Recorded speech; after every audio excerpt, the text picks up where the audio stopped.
현대 심리학에서 가장 중요한 주제 중 하나는 도파민입니다. 도파민을 어떻게 활용하는지에 따라서 그 사람의 능력을 맥스로 발휘할 수도 있고 능력치를 다 발휘하지 못하는 경우도 있습니다. 도파민은 많이 분비될수록 무언가를 하겠다고 결심을 하거나 삶의 의욕을 느끼게 해주는 호르몬인데요. 인류가 지속적으로 생존을 하는데 가장 도움이 되는 호르몬이었다고 합니다. 원시시대에 인간은 동물을 사냥할 때 다른 동물에 비해서 순간 속도가 느렸기 때문에 동물이 지칠 때까지 따라가가지고 잡는 것을 기본 사냥 방법으로 삼았다고 하는데요. 다른 동물에 비해서 인간은 더 오래 뛸 수 있었기 때문입니다. 근데 오랜 거리를 뛴다는 것은 상당히 고통스러운 일이죠. 마라톤 선수들만 봐도 표정이 고통스럽잖아요. 근데 그 고통스러운 것을 참을 수 있도록 도와주는 것이 도파민입니다. 지금 내가 힘들어도 오늘 가족들이 있는 집으로 돌아가서 같이 사냥한 고기를 먹는 상상만 해도 행복하겠죠. 그 행복과 기대감 때문에 달릴 때의 고통을 잊을 수 있게 만들어줍니다. 정리하자면 도파민은 힘든 무언가를 견디도록 해서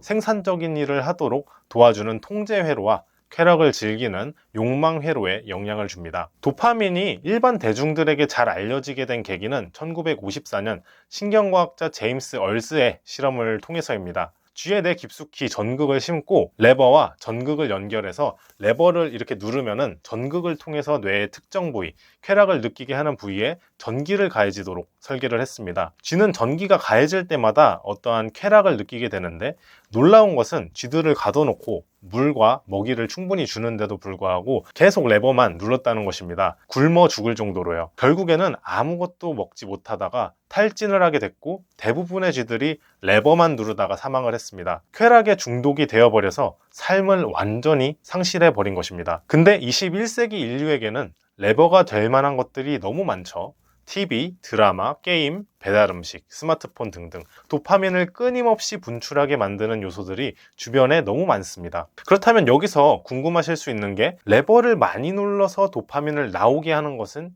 왜 안 좋을까? 도파민이 많으면 많을수록 오히려 좋은 게 아닌가 라고 생각을 하실 수가 있어요. 하지만 너무 많은 도파민이 분출이 되면은 오히려 좋지가 않습니다. 이것을 이해하기 위해서는요, 우리 몸의 항상성이란 특징에 대해서 알아야 됩니다. 항상성은 자신을 일정 상태로 유지하기 위해서 발휘되는 특성입니다. 예를 들면 인간의 체온은 항상 38.5도에 근접하죠. 우리 몸이 평소보다 체온이 높다고 뇌가 판단을 하면은 즉시 몸에서 땀을 내도록 해서 온도를 내리고, 몸의 온도가 너무 낮다 생각이 되면은 몸을 이렇게 덜덜 떨죠. 떨어서 체온을 올립니다.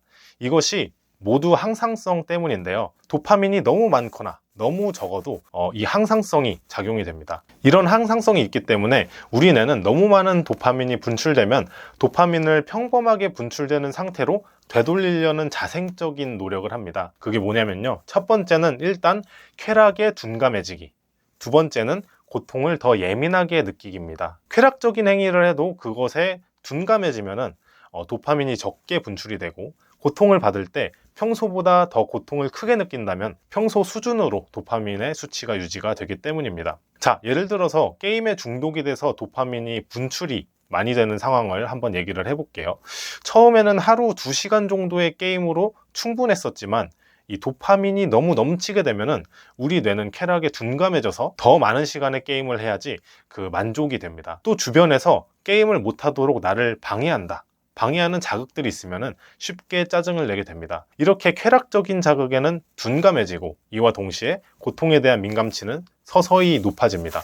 약간의 스트레스만 받아도 참을 수 없는 상황이 오게 되고, 심하게 되면은 이제 불안이라든지 불면, 우울에 쉽게 노출이 될 수가 있습니다. 항상성이 한번 고장이 나면은 중독을 하지 않을 때 고통을 크게 느끼기 때문에 게임을 못하면은 인생이 괴롭다 보니까 좀 더 많은 시간 자극적인 게임을 하게 되고 도파민의 회로가 무너져 버리게 되는 것이죠. 그러면은 또 쉽게 중독에 빠지고 빠져나오기 힘든 악순환이 계속 반복이 됩니다. 도파민 회로가 손상되기 시작한 사람들은 이런 특징을 갖게 됩니다. 일단 웬만한 자극으로 재미를 느끼지 못하고요, 삶의 의욕이 없고 모든 게 귀찮고 무기력합니다. 쉽게 고통을 느낄 수 있고요, 노잼 시기를 잘 견디지 못합니다. 쾌락 행동에 잘 중독이 되고요, 계획적이지 않고 충동적이라는 특징들이 있는데요. 다음 영상에서는 어떤 습관을 형성하면 도파민 회로가 쉽게 망가지는지, 도파민 회로가 망가지는 사람들은 이제 어떤 특징을 보이는지, 그리고 다시 정상적인 회로로 돌리려면